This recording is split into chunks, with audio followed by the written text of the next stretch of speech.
Haroldo Sánchez, sin reservas.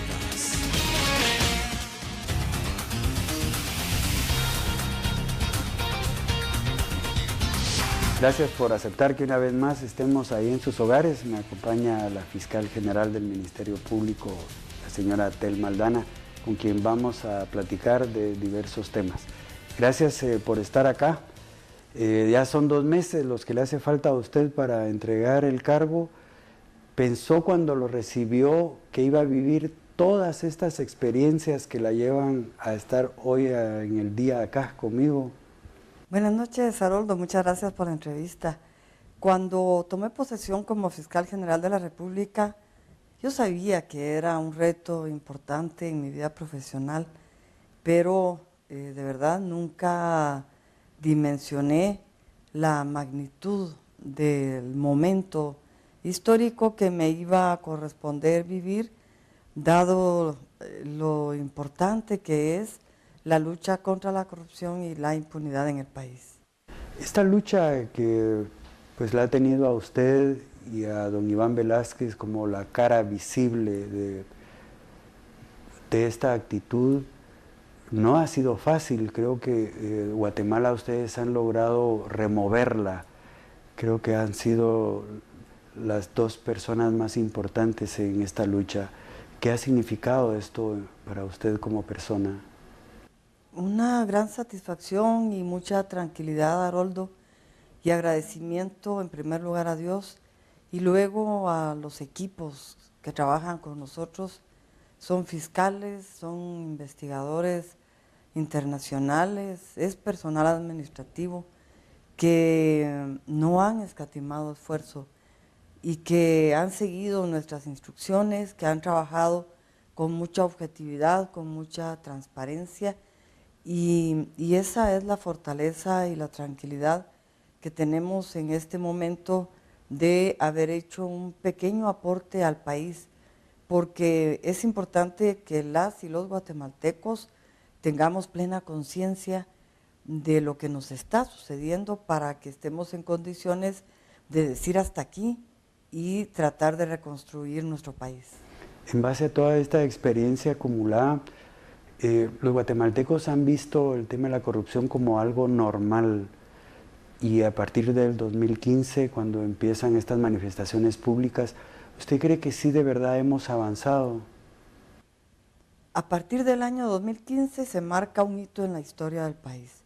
Hay un antes y un después. El antes, donde la tolerancia hacia la corrupción era nuestra forma de cultura, pero que a partir del año 2015 y gracias en buena parte a este trabajo conjunto Ministerio Público, CICIG, Guatemala tuvo ese despertar ciudadano y se empezó a tomar conciencia de que la corrupción no debe ser la regla en un Estado, que la corrupción no es normal ni es natural y que no somos pobres porque no trabajemos, sino que hay una vinculación muy estrecha entre la corrupción y la pobreza, en la medida en que se desvían fondos del Estado, millones de millones, hacia personas particulares en detrimento de la salud, del acceso a la educación, al trabajo de todos los guatemaltecos. De tal manera que sí hay un cambio, por lo menos en la cultura. Ese transitar hacia la cultura de la legalidad no es fácil, es un proceso. En consecuencia, no podemos ir rápido y debemos de ir a pasos, pero lo importante es que cada paso que demos en la lucha contra la corrupción sea irreversible. Y en ese sentido debemos de estar muy compenetrados los guatemaltecos. Los grupos señalados de diversos actos ilegales pareciera que se han unido. ¿Esto era de esperarse o podemos decir que nos ha sorprendido? Era de esperarse. Las estructuras criminales en Guatemala son fuertes, son poderosas y hemos visto la experiencia de otros países. De Italia, por ejemplo, yo platiqué hace 1 año y medio aproximadamente con el fiscal antimafia de Italia y él me relataba que situación similar se vivió en Italia cuando se dio la lucha contra la mafia italiana. Se decía incluso que se había perjudicado la economía. Es algo que también se dice en Guatemala. Se maneja mucho distractor, mucha descalificación, mucha campaña de desprestigio contra los investigadores. Esa es la forma de reaccionar de estructuras criminales poderosas. Deberíamos de aprender de esta lección. Yo lo que digo es que las cosas realizadas en el pasado no se pueden cambiar, pero sí modificar este presente para que el futuro sea mejor para todos. Pero ¿cree usted que esos sectores que en determinado momento se vieron vinculados a la corrupción deberían de reconocer públicamente que se equivocaron? Es difícil que reconozcan públicamente que cometieron un delito, es sumamente difícil. Algunas personas lo han aceptado y cuando la persona acepta su responsabilidad, obviamente el trato dentro del proceso penal es diferente. Pero creo que lo importante es que como sociedad tomemos esa conciencia y tratemos de impulsar la cultura de legalidad. Cada uno de nosotros desde nuestro espacio debe hacer ese esfuerzo de reconocer que la corrupción hay que vencerla y que la única manera es estar unidos y diseñar mecanismos anticorrupción que deben obviamente de dirigirse desde la Presidencia de la República hacia toda la sociedad guatemalteca. ¿Hay persecución política o selectiva en estas investigaciones que hace el MP y la CICIG? El Ministerio Público tiene un plan estratégico, Haroldo, y ese plan estratégico nos indica dentro de sus ejes más importantes que debe haber una persecución penal estratégica en función del fenómeno criminal. Claro que se seleccionan las extorsiones, la corrupción. Esa es la justicia selectiva que yo veo en función del fenómeno criminal, no de buscar a una persona por su ideología o por lo que puede representar esa persona. Nunca hacemos esa selección. Somos objetivos, somos transparentes y tratamos de basarnos no en rumores, no en percepción, sino en medios científicos para guiar una persecución penal adecuada.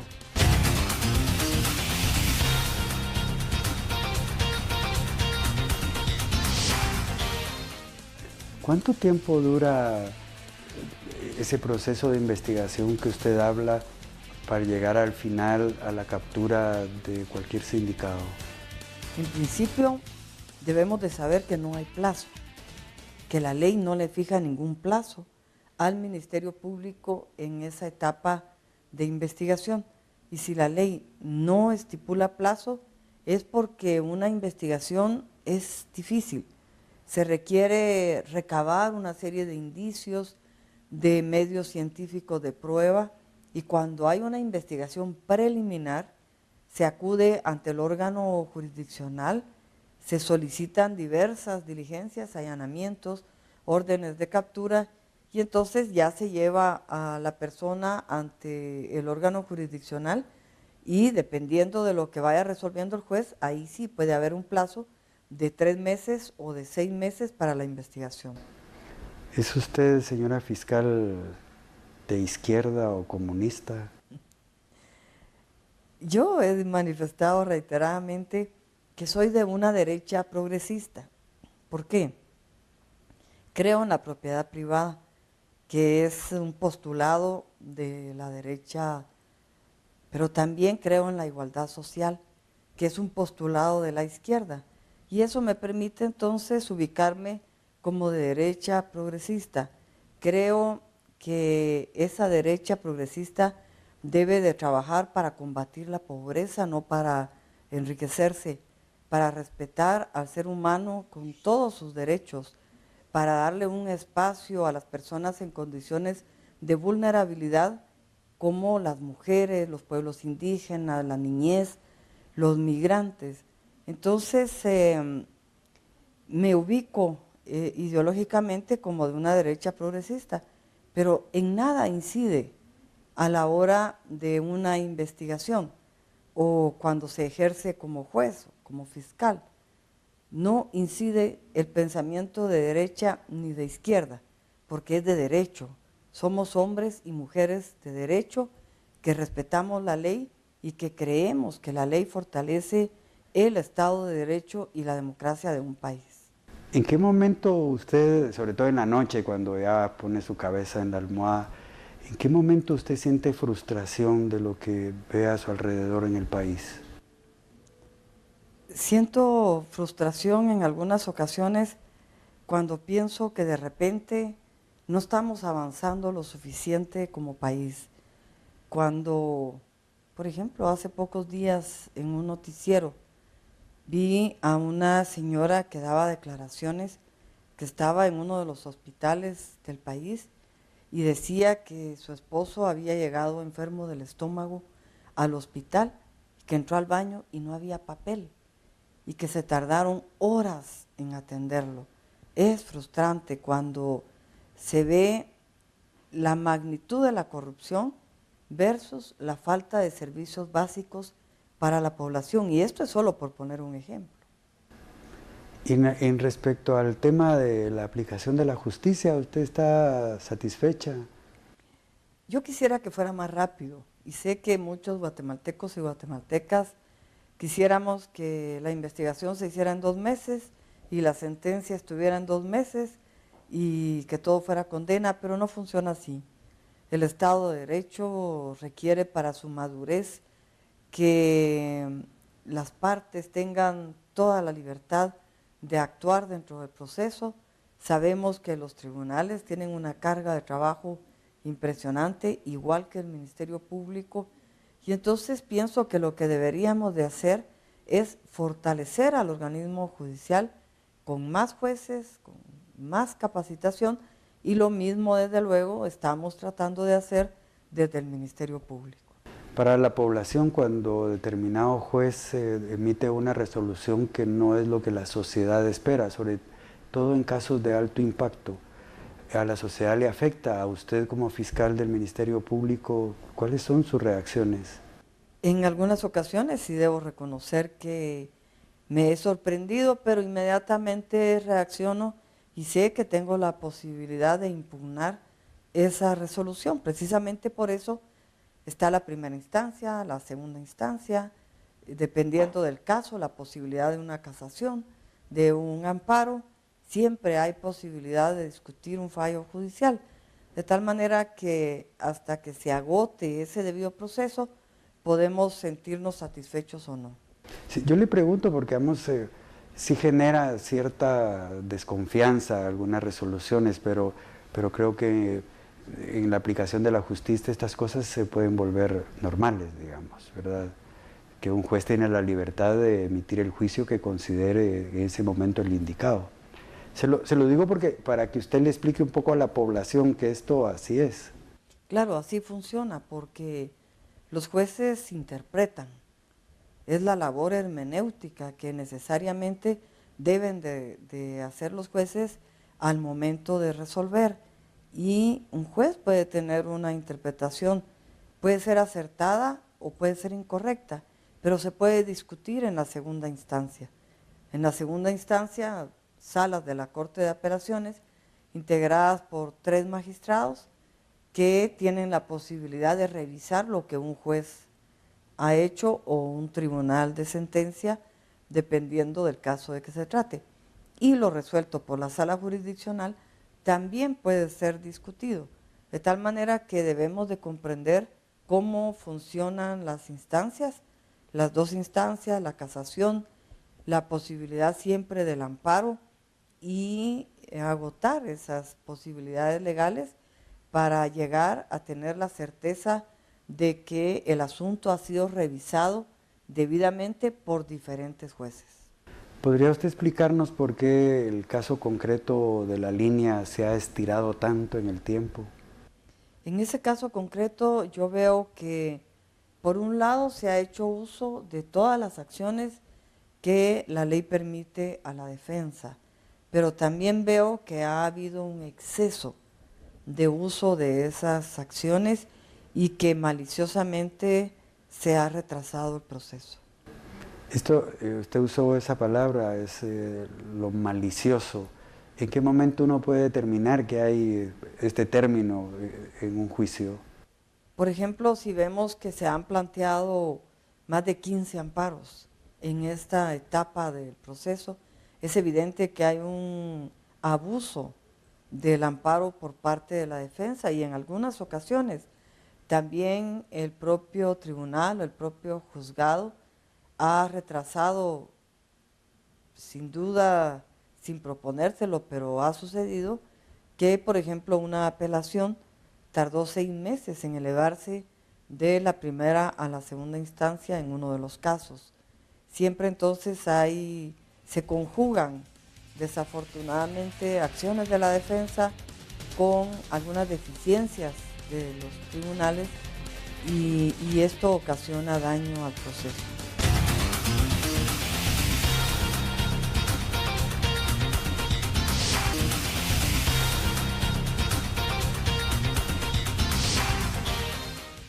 Voy a decirle algo que es una apreciación muy personal, que es subjetiva, digamos, pero yo siento que usted ha puesto el listón muy alto en el Ministerio Público. La próxima persona que asuma ese cargo creo que la va a tener muy difícil de superar lo que usted, este tiempo que le tocó, ha logrado. ¿Cree usted que es así o estoy exagerando? A ver, yo creo que lo que un fiscal general debe de proponerse es entregar una institución mejor de como la recibió. En mi caso, yo me propuse justamente eso, entregar una institución mejor de la que recibí y con mucha tranquilidad estimo que he cumplido con ese propósito que yo tenía. El próximo fiscal general debe hacer lo mismo y no es difícil, porque el Ministerio Público es una institución que tiene muchísima posibilidad de fortalecerse más. ¿Dará usted el paso a una carrera política fiscal? En este momento, Haroldo, yo estoy enfocada en mi proceso de transición. Estamos trabajando con mi equipo todo lo necesario, los instrumentos para poder entregarle al próximo fiscal general las políticas, su plan de acción, el avance que se ha logrado y después del 15 de mayo voy a definir qué voy a hacer con mi vida profesional. Lo que sí le puedo asegurar es que no voy a ser una simple espectadora. No puedo quedarme en una esquina contemplando lo que sucede en Guatemala después de esta experiencia que he tenido en el Ministerio Público, especialmente y en los tribunales del país. No voy a ser una espectadora y desde el espacio donde me encuentre voy a tratar de dar mi mejor esfuerzo porque sé que hay posibilidades de una Guatemala diferente. Ahora, estos días, bueno, la semana pasada, sale ese rating de países corruptos y Guatemala ocupa un honroso lugar. Cuando usted entregue, ¿cree que hemos avanzado en ese camino o nos falta todavía muchísimo? A su combate me refiero. Falta mucho, Haroldo, realmente falta mucho, porque el combate a la corrupción no son solo los casos que presentamos Ministerio Público con el apoyo de CICIG. Dentro de 10 años los casos se pueden olvidar si no hemos tratado de diseñar una estructura anticorrupción y si no hemos trabajado fuertemente en esa cultura de legalidad que nos puede ayudar a ir avanzando en esa lucha contra la corrupción para que ésta deje de ser la regla en el quehacer del Estado, donde obviamente intervienen particulares también para su beneficio. ¿Qué se perdería y qué se ganaría con que don Iván Velázquez finalmente este gobierno decida que se tiene que ir? Se perdería mucho, porque el comisionado es una persona comprometida con el trabajo que realiza. Llevamos algunas investigaciones que requieren esa voluntad del comisionado y del fiscal general para que estos casos avancen. Y creo que no le convendría a esos casos que en este momento el comisionado entregara el cargo. Además, no tiene sentido cambiar a una persona que está trabajando bien. Creo que es al contrario.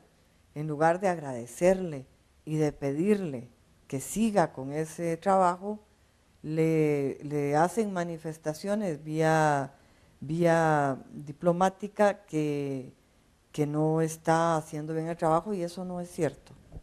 Esa elección del nuevo fiscal general va a marcar un rumbo, o lo puede seguir o lo va a cambiar. ¿Qué expectativas le ve usted? Porque va a ser una decisión trascendental que debe tomar el señor Jimmy Morales. Yo tengo la esperanza en la comisión de postulación.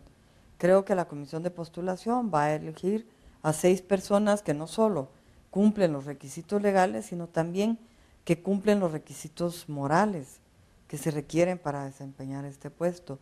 Y estoy convencida que quien resulte electo o electa como fiscal general sabrá que no es su decisión, que no es una elección trabajar contra la corrupción, es un imperativo legal. Guatemala suscribió la Convención de Naciones Unidas contra la Corrupción. Tenemos compromisos como país que cumplir para acatar esa Convención de Naciones Unidas contra la Corrupción, y el próximo fiscal general debe de acatarlas. Igualmente debe de cumplir con el Acuerdo de Naciones Unidas y Guatemala al crear la CICIG, y debe de observar y de cumplir el convenio entre el Ministerio Público y la CICIG, y debe de cumplir con las leyes del país, especialmente con la Constitución Política de la República, de tal manera que cualquier fiscal general tiene necesariamente que observar, respetar y aplicar este ordenamiento jurídico. Creo que el éxito de su función fue haber hecho uso usted de la independencia. Esta es la última pregunta, pero quisiera... ¿Cuál es su relación con el presidente de Guatemala? No tengo ninguna relación con él. ¿Eso usted lo ve como algo normal o cree que se rompió algo ahí desde hace meses atrás? Sí, desde hace meses evidentemente ya no hubo ninguna comunicación, no es normal ni es adecuado. Es una de las razones por las que yo decidí también no postularme a fiscal general. En primer lugar, porque sabía que mi periodo era de 4 años, pero de la misma manera no tener ninguna comunicación con el presidente de la República en un largo plazo puede afectar el desarrollo normal de la institución, porque necesitamos un aliado en la lucha contra la corrupción. Hace pocos días yo decía que no veía en el presidente de la República ese aliado en la lucha contra la corrupción, y de esa manera es difícil trabajar. Fiscal General, muchísimas gracias por su tiempo, sus palabras. Creo que a los televidentes les va a abrir un poco más ese concepto de que hay que combatir la corrupción porque el daño que le genera a la sociedad es muy grande. Pero muchas gracias por estar acá. Gracias, Haroldo. Buenas noches. Y a ustedes en casa, como siempre, agradezco la oportunidad que nos dan de que podamos entrar al seno de sus hogares, llevando como esta ocasión a una mujer que ha representado dignamente un puesto que exigía y que exige dar lo mejor para que este país finalmente cambie y sea el país que todos merecemos vivir. Hasta luego.